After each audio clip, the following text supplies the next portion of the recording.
ようこそコツアス鉄道チャンネルへ。2024年11月22日 JR 西日本は2029年より現在京都駅発着となっている関空特急はるかを1駅延長した山科駅発着にするように変更すると発表。それに合わせて山科駅の改良工事に着手するという衝撃的な発表をしました。ところでそんな山科駅ですが、現在もはるか号の停車駅にはなっています。しかし山科に停車するはるか号は上下合わせ1日60本あるうち、安駅や草津駅を発着する琵琶湖線に直通するわずか5本のみ。残りは山科駅の1駅手前にある京都駅発着となっています。それゆえに全列車を山科駅まで延長するという決定は鉄道ファンを驚かせるものとなり、関西圏在住の方でなければ疑問を持つ人もいらっしゃることでしょう。一体なぜはるか号は山科まで延伸することになるのでしょうか。そこで今回の動画では、なぜはるか号が京都駅から1駅延長して山科駅発着に変更されるのか、その理由などについて解説・考察していきましょう。それでは本編へどうぞ。関空特急はるかの概要。関空特急はるかは1994年9月4日に開港した関西国際空港へのアクセス列車として運行を開始した特急列車です。京都から新大阪までは JR 京都線を経由し、その後梅田貨物線と大阪環状線を経由して天王寺まで向かい、その後阪和線、関西空港線を経由して関西空港まで向かいます。同じく関空へのアクセス特急として運転されている南海電車のラピートが大阪・ミナミの繁華街である難波からの需要を主に担っているのに対し、はるかは京都や大阪北部からの関空アクセス手段の一つとしてインバウンドの外国人観光客を中心に人気が高まっています。このため運行本数は上下合わせて60本用意され、昼間時間帯は片道30分に1本程度の特急列車にしては高頻度運転。高頻度で運転することで旺盛な需要に応えています。そんなはるか号の使用車両は開業以来使われている 2×1 系と2019年より増結用として登場した271系の2種類となります。基本編成6両と付属編成3両を並結した9両編成で運転され、6両の基本編成として9本の 2×1 系があるほか、付属の3両編成は 2×1 系3本と271系6本が用意されています。6両編成と3両編成を組み合わせて最大9本が蘇生され、7本の9両編成を用いて1日のはるか号を回す体制となっております。ただし編成間連結面となる6号車と7号車の間は通り抜けができず、車掌が前後に1名ずつ合計2名乗務の上で安全確認や検察などの乗客対応を実施しております。はるか号の使用車両である 2×1 系や 271 系ですが、座席は普通車が2列足す2列の座席を 970mm 間隔で、グリーン車は2列足す1列の座席を 1160mm 間隔で設置。271系に限って座席肘掛けに充電用コンセントがありますが、2×1 系に関してはそれらの設備は一切ございません。車内はスーツケースを置ける荷物スペースが置かれるなど、空港アクセス列車ならではの工夫が見られるのですが、こういった荷物置き場スペースに場所を取られることや、扉が通常の特急車両で片側1つのところ2つあったり、その扉も通常の特急車両より広めに作られているところ、全長が通常の特急車で 21.1 メートル程度を基準とされているところ、通勤電車と同じ20メートル程度を基準としていることなどから、座席定員は通常の特急車両と比較して少なめとなっています。また 2×1 系基本編成の6号車については、先頭から半分ほどの空間がだだっ広い業務用室となっています。ここはかつて荷物室として使用されていた空間で、はるかレール号サービスという名目にて京都キャットでチェックインした乗客の手荷物を積載していたのです。しかし京都キャットの利用率が低調に終わったことや、アメリカ同時多発テロ事件以降のテロ対策などにより、2002年の京都キャット閉鎖と同時に無駄な空間と化しました。また2019年から2020年にかけて付属編成を含む全車両にハローキティはるかのラッピングが順次施工され、キティちゃんの装飾が車内外に施されました。和のおもてなしをコンセプトとして4種類のデザインがあり、基本編成は3編成ずつかんざし、折り鶴、バタフライ、付属編成は271系含め全て扇のデザインです。ただし2024年に入ってから検査時の再塗装のタイミングで車体部分のラッピングは順次解除されております。そんなはるか号の運転系統についてですが、60本ある列車のうち55本については京都発着となっております。しかし残りの5本は京都を越えて運転されており、朝にある下り3号の1本は草津始発となっているほか、朝の9号、11号と夜の50号、54号の2往復は安発着とされ、通勤客の着席需要にも応える運転も実施しております。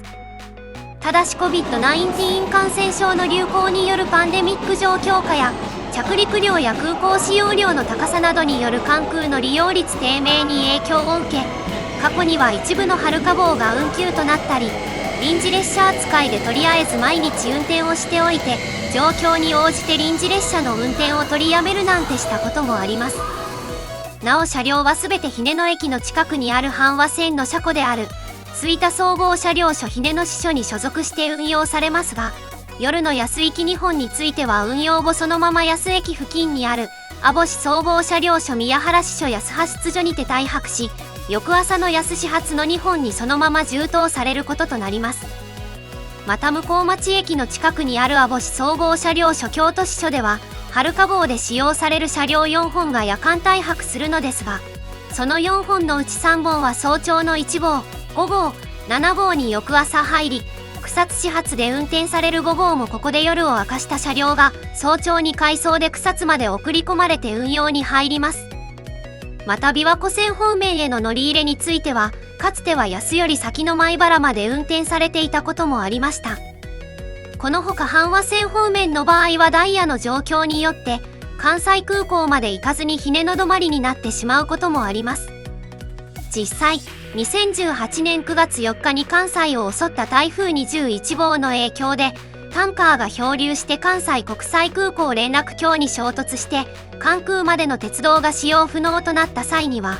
9月8日から17日までの期間に限って関西空港へは行かず、日根野発着で臨時に運転を実施していました。このほか吹田市内で発生した不発弾処理の影響で新大阪発着にて運転がなされたこともあるほか、ダイヤ乱れ時には日根野や新大阪を発着した他にも天王寺発着で運転されるケースもございます。なお関西空港京都間の所要時間は列車によってかなりまちまちとなっております。昼間の時間帯は標準でおよそ80分程度となっていますが、列車によってはそれ以下の所要時間で走るものもあれば、これ以上の所要時間を要して運行される列車もあります。ちなみに2024年3月ダイヤ改正時点において、最速は安7時50分発、京都8時20分発のはるか11号で74分、最遅は関西空港6時31分発の平日のはるか2号で100分となります。これは阪和線や環状線などで過密ダイヤの影響を受けること、複雑な経路を通って運行される都合の問題によって他の路線の列車の影響をかなり受けやすいことが背景にあります。さらに運行区間内には遅延発生件数が高くなっている阪和線や JR 京都線、環状線などを運転区間に含むため、遅延や運休のリスクというのも比較的多くなっています。なお大阪市内にある各停車駅から関空との間の標準所要時間は天王寺で約35分以下、大阪で47分、新大阪で52分となります。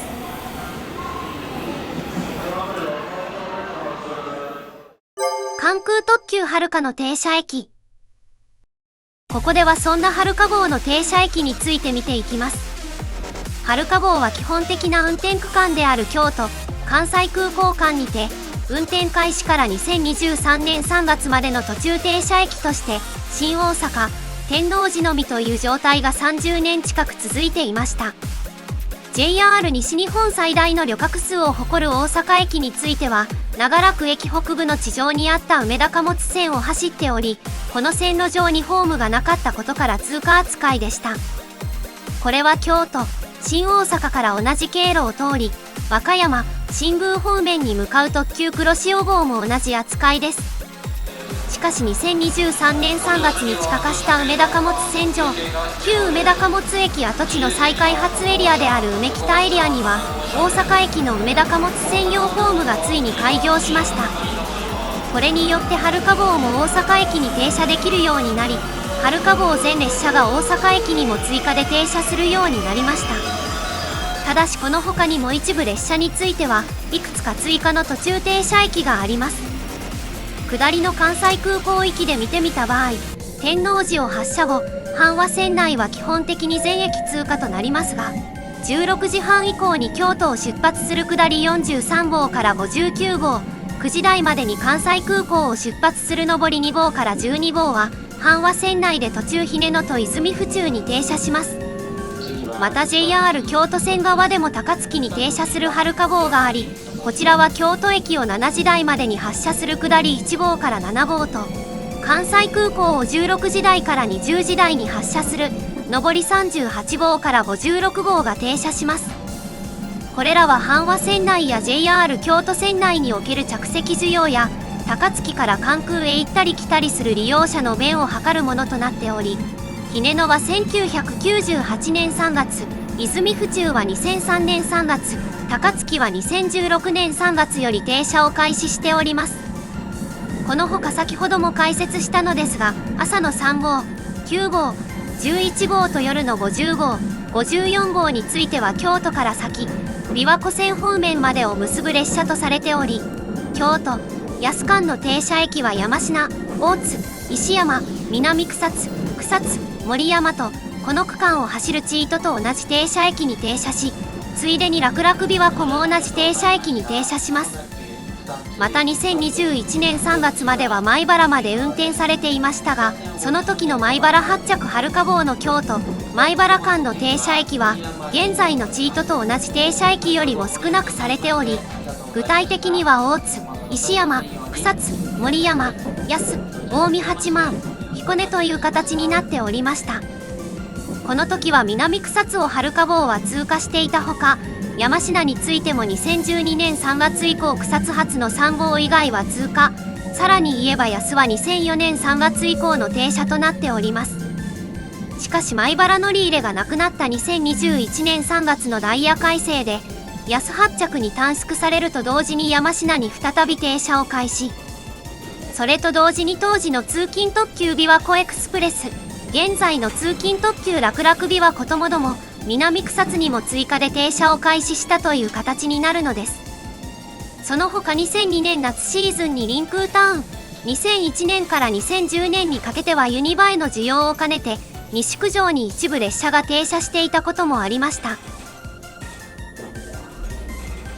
ところでここまでお伝えしたように、山科駅に関してはすでに春華号は停車しています。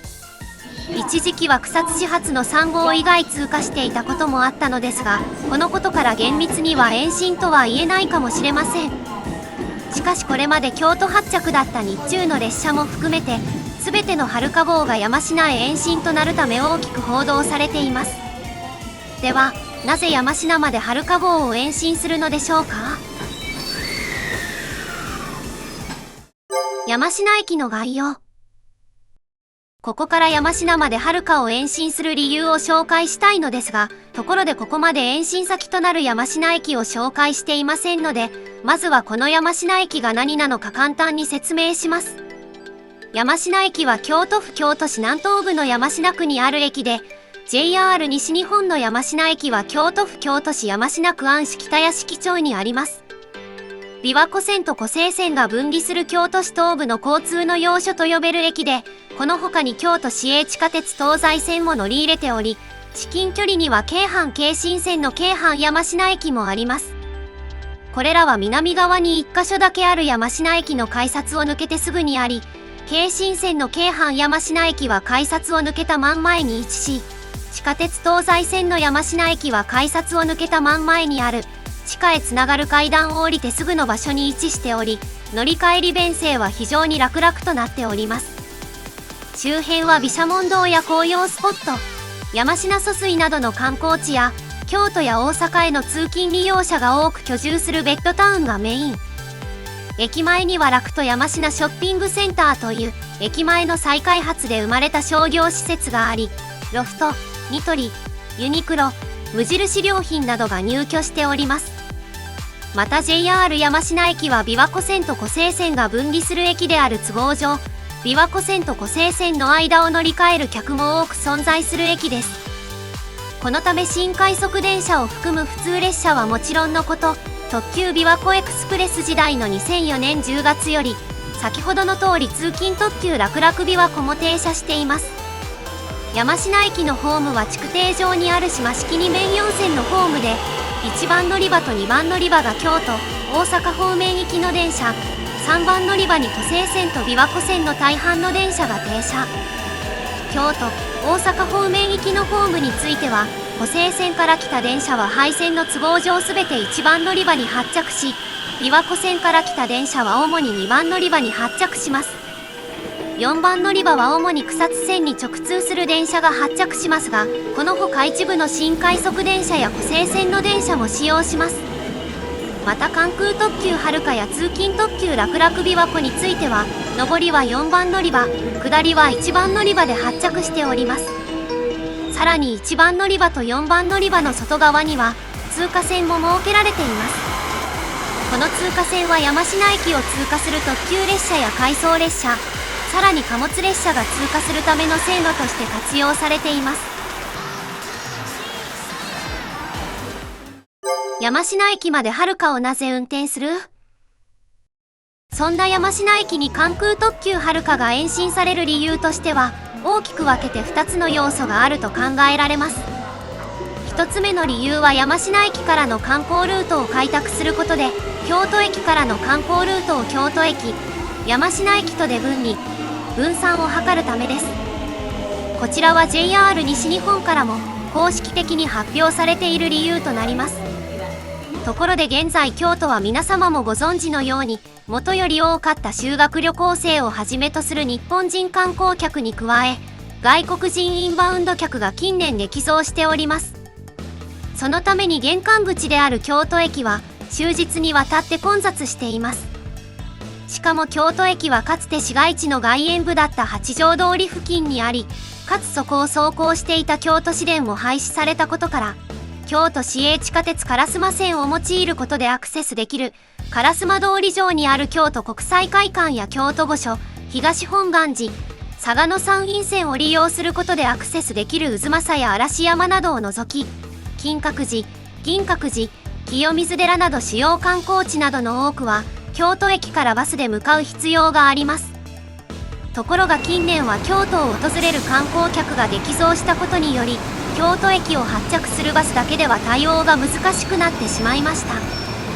その上こと独特の抜け道の少ない5番上の市街構造も相まって、市内の道路は渋滞に悩まされる状況が続いています。そのため JR 西日本では鉄道利用での観光を促す動きを進めており、南禅寺や平安神宮のある東山エリアへの観光地へは、山科駅から地下鉄東西線を利用するように進めています。ところでそんな地下鉄東西線は市民の生活路線の色の方が強く、また京都市の財政を傾けるほどの大赤字路線となっています。しかしそんな東西線を使うことで東山エリアだけでなく、世界遺産である醍醐寺や二条城へのアクセスも可能となっています。東西線だけでなく嵐電などへの乗り換えルートも使えば、嵐山や渦政映画村、仁和寺などといったさらに多くの観光地へアクセスすることも可能となります。そのため東西線を活用した分散効果はさらに大きくなり得ます。はるか号の延伸が叶えば東西線を利用する観光需要も増え、利用者増による東西線の赤字の縮小と京都駅の混雑解消という一石二鳥が期待されると言っていいでしょう。また山科駅周辺であれば京都市街から遠いため、ホテルの建設需要なども見込めます。現状山科駅周辺のホテルはそれほど多いとは言えず、もし山科駅周辺でもホテルの開業ラッシュが続けば、そこへのアクセスとして利用することもできるでしょう。そして2つ目の理由はウプ主の推察になりますが、京都市発のはるか号が発車直後に通る線路のルートにあります。実は京都駅を出発するはるか号ですが、その経路は普通に JR 京都線を進んで新大阪方面に向かうのではなく、近年混雑問題を抱える嵯峨野山陰線や貨物線を通る複雑なものになっていることにあります。現在安駅や草津駅を起点または終点とする5本を除いて、はるか号は京都駅30番乗り場を発着ホームとして利用しています。このホームは別名はるかホームとも呼ばれるトウタン式のもので、場所は他の路線のホームから大きく離れた位置にあり、サンダーバード号などが発着する0番乗り場の西より嵯峨野山陰線のホームに近い場所となっており、廃線も嵯峨野山陰線方面に続くものとなっています。そのためはるか号は京都駅発車後 JR 京都線の線路に直接入りません。30番乗り場を発車したはるか号はまず嵯峨野山陰線の線路を走行。京都鉄道博物館や京都水族館が立地する梅小路の京都貨物駅構内から貨物線に進入する経路をたどります。京都貨物駅から貨物線をしばらく走行したはるか号は桂川駅の先で JR 京都線をオーバークロスで乗り越し、京都駅から3駅大阪寄りに進んだ向町駅構内でようやく JR 京都線の下り外側線に入るという経路をたどっています。この京都貨物駅から向町駅までの走行ルートは実は東京、北陸方面から大阪、九州方面に向かう貨物列車と同じ走行ルートとなっています。そして嵯峨野山陰線と線路を共用するということで問題になるのは嵯峨野山陰線の単線区間です。山陰本線は長らくほぼ全区間単線の路線となっていましたが、1979年に嵯峨野山陰線区間である京都園部間の複線化が決定。なお山陰本線の京都園部間は JR になってからの1988年嵯峨野線という愛称、路線系統名称が付けられたのですが、実際には嵯峨野線という名称のほか嵯峨野山陰線という愛称と正式名称を混ぜた名称も使用され、 JR 内部でも嵯峨野線と嵯峨野山陰線の名称が混在しております。今回の動画では嵯峨野山陰線の名称にて統一させていただきます。ところで1979年に複線化が決まった嵯峨野山陰線ですが、1989年に佐賀嵐山馬堀間で複線化が完成し、2000年に二条花園間の複線化が完成した後、残りの区間の複線化が2008年以降に順次完成し、2010年3月に花園佐賀嵐山間の複線化が完了し、京都園部間の複線化が完了したのです。しかし園部までの複線化が完了した後も京都駅から大宮通りの跨線橋付近までは未だ単線となっており、これが列車増発を妨げる大きな原因となっています。この区間については市街地での大掛かりな用地買収か廃線の大規模な変更が伴うために改善のめどが立たない状況です。現在でもわずかながらこの単線区間があるために嵯峨野山陰線の1時間に運行できる本数は限られるのが実情です。ところで複線化が完了する前の嵯峨野山陰線を走る普通列車は2000年代に入っても30分近く間隔が空く時間もあり、さらに国鉄時代は地方ローカル線並みの本数しかない上、客車や機動車での運転もざらにあったというありさま。日本屈指の大都会かつ世界的観光地である京都市の路線とはとても思えない状況が続いていたのが実情で、このくらいであればはるか号と線路を共用していてもそこまで問題がないように見えるでしょう。そんな嵯峨野山陰線では2010年に複線化が完了して以降、日中20分間隔で普通列車が運転できるようにまでなりました。しかし JR 開港に進んでいる沿線の宅地化による影響のほか、ここに京都を訪れる外国人観光客が急増したことで、2010年代後半以降の嵯峨野山陰線は混雑が深刻化。昼間は普通列車を15分ヘッドにまで増発しました。COVID-19 感染症によるパンデミック状況下では昼間の普通列車を再び20分ヘッドに戻したのですが、情勢の変化で2023年より京都を訪れる観光客が再び爆増。減便ダイヤの状況下で嵯峨野山陰線の混雑も爆増し、ベビーカーを押す夫婦が列車の乗車を諦める現象が見られるなど、沿線住民の生活に悪影響が見られてしまったのです。さらに京都市は自家用車を持てない学生も多いため、沿線の大学にとっては授業への出席にも関わる死活問題となりかねません。実際立命館大学の学生が作る立命館大学新聞社では、2024年9月に衣笠キャンパスへのアクセス路線となる嵯峨野山陰線の悲惨な事態を伝えております。このことからもいかに深刻に捉えているかがわかります。そして普通列車の15分ヘッドからの増発が叶わない理由には、京都駅周辺の単線区間が大きな影響を与えている可能性があります。春花号も京都発列車のみ京都駅から京都貨物駅周辺までと、わずかながらも嵯峨野山陰線を走行するため、嵯峨野山陰線ともども増発に悪影響を与えています。そのためもし関空からの外国人観光客が増えても、もしなにわ筋線開業などで利用者が増えても、現状のままでは京都発の列車が増発しにくい状況です。しかも春花号は昼間時間帯、1時間に2本ヘッドでの運転が基本。ただでさえ容量の少ない嵯峨野山陰線の容量を春花号が余計に圧迫している状況と言えるのです。この単線区間についてはすぐに改善できない以上、嵯峨野山陰線と関係のない春花号によって線路容量が埋められる状況は好ましい状況にないでしょう。そのためこの辺りの問題についても解決が求められる課題になっていました。ここまで嵯峨野山陰線と春花号の受けることになる京都駅を出てすぐのボトルネックを説明しましたが、ここで春花号を山科まで延伸させるとどうなるでしょうか。そうすると春花号は山科、安方面行きが主に0番乗り場、関西空港行きが主に6番乗り場や7番乗り場への発着になり、特急サンダーバードやチートと同じ線路を走るようになり、30番乗り場や嵯峨野山陰線の線路容量を空けることができます。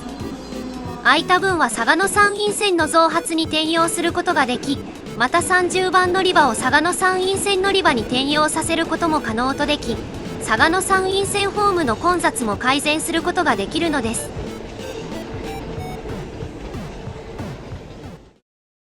ここからは余談ですが、春花号が山科まで延伸することで、京都駅で春花号を利用する人にとっても嬉しい、意外な副次的効果が得られる可能性も期待ができます。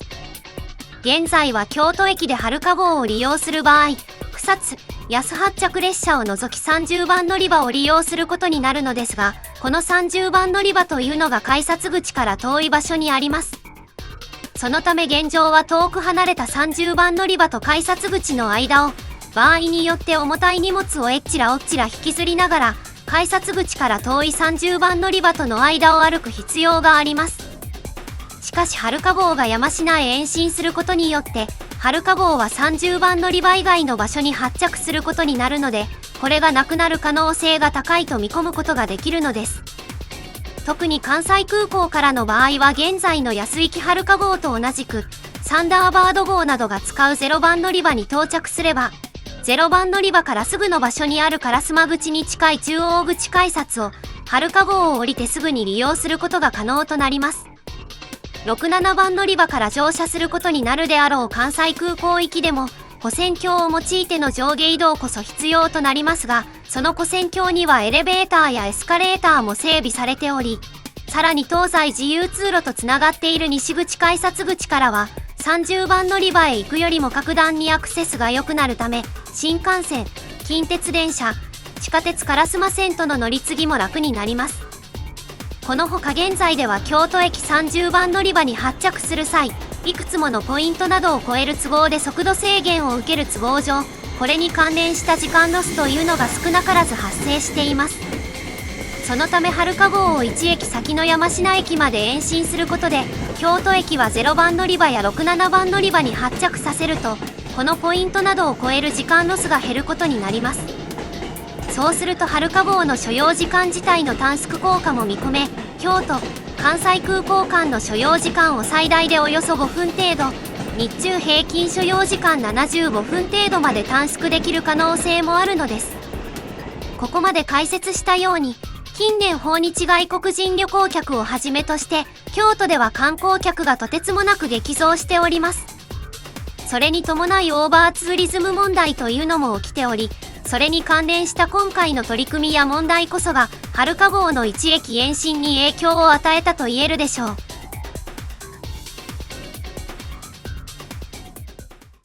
山科駅にどうやってはるかを延長させる？そんな山科駅は湖西線と琵琶湖線の分岐駅であるため、京都駅ほどではないものの廃線構造は単純ではありません。では現在京都発着となっているはるか号はどのような対策をして山科へ延長させることになるのでしょうか。それは駅北側上り4番乗り場の外側に設けられていて、貨物列車や特急サンダーバード号などが使用する上り通過線にホームが設ける工事を行うことです。それに加えて大津寄りに引き上げ線を確保するなど、比較的大規模な廃線変更を山科駅で実施することで、はるか号のための容量を確保するというものになります。この通過線上に新設されるホームについてですが、草津線直通電車や楽々琵琶湖、安行はるか号など、現在4番乗り場を利用している列車が主に使うと考えます。その上で開くことになる4番乗り場についてですが、ここには現在3番乗り場を使って発着している湖西線や琵琶湖線の電車を主に入れると想定します。そうすることで3番乗り場が開くことになり、一部で湖西線や琵琶湖線の電車も使うとは思いますが、ここに山科止まりのはるか号を入れるような運用になるのではとウプ主は想像しております。そして3番乗り場に到着したはるか号についてですが、一旦新設する引き上げ線に移動した後に折り返し2番乗り場より発車すると考えられます。ここで新設されるホームに話を戻すのですが、通過線の北側に一線保守用と思われる線路用地があり、この位置に設置される可能性が高いと思われます。ただここで気になる問題というのがホームの容量です。既存用地を最大限活用してホームを作ると考えられますが、その場合ホームは狭くなり、幅員を削って設置する可能性があります。ただ階段構造物などの問題もあるため、この考えは少ないと思われます。そのため京都市と連携した上で、十分なスペースを確保する可能性が高いと思われます。山科駅ホームの北側に隣接された場所ですが、現在のホームと少し離れた場所に JR 西日本の保守部門である京都保線区山科保線管理室の敷地があるほか、ホーム目の前には京都市営地下鉄の関連会社である京都地下鉄整備株式会社の事務所があり、これらを移転させることで確保するというやり方が考えられます。ただその場合でも京都保線区山科保線管理室の敷地と京都地下鉄整備株式会社の事務所の間の土地に第三者管理と思われるアパートや駐車場があります。そのため土地収用などについて制約を受ける可能性は否定できないでしょう。今後のはるか号の動向。そんな関空特急はるか号ですが、山科への延伸以外にも大きな動きがあると思われます。まず2031年に開業を予定しているなにわ筋線への乗り入れです。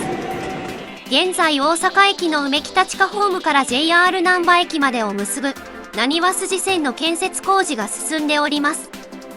このなにわ筋線が開業して以降のはるか号は、天王寺大阪間について現在の環状線梅田貨物線経由ではなく、大和路線なにわ筋線経由に移転することが見込まれます。これにより現在は大阪市の西側を大きく迂回している大阪天王寺間で大幅な時間短縮が見込まれ、利便性が増すことからますますの乗客増加が期待されます。このなにわ筋線には新今宮から分岐をする形で南海電車も乗り入れることがすでに決定しており、ラピート相当の特急電車が JR の新大阪まで乗り入れる計画です。またはるか号で主に使われている2パー1系は1994年デビュート、すででにデビューから30年を経過している車両です。運用期間中に一度もアコモ改善工事を受けていないことから、すでに背面テーブルや充電用コンセントがないなどといった車内設備面においてかなり陳腐化しているのが現状であり、加えてなにわ筋線が開業する頃には耐用年数的な問題で限界を迎える可能性が高いと考えられます。そしてはるか号の増結用として登場した271系について、勾配の厳しいなにわ筋線の規格にも対応した上で、将来的な2%1系の置き換えも見据えた設計となっています。なので今後は2%1系の置き換えを考慮した271系の増備もあると見ていいでしょう。山科延伸、なにわ筋線開業、車両置き換えなど、今後数年以内にはるか号に大変革が起こるのは間違いないです。JR 西日本からの続報が待ち望まれるところです。いかがだったでしょうか。今回の動画でははるか号が1駅延長して山科駅まで延長することになった理由について、これから述べる事柄のように振り返りました。はるか号は関空の開業以来、京都や大阪市北部、天王寺からの関空アクセス列車として主要な地位を占め、インバウンド需要に支えられ多くの利用者が存在すること。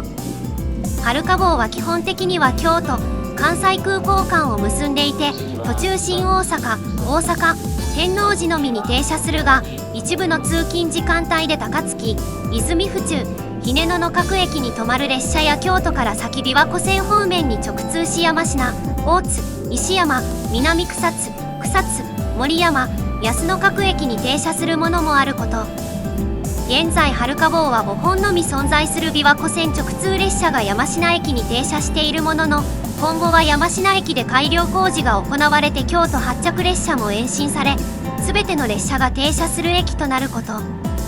山科まで延伸する理由としては、混雑する京都駅からの観光客分散や京都発車後わずかな区間走行する嵯峨野山陰線の容量が関係していること。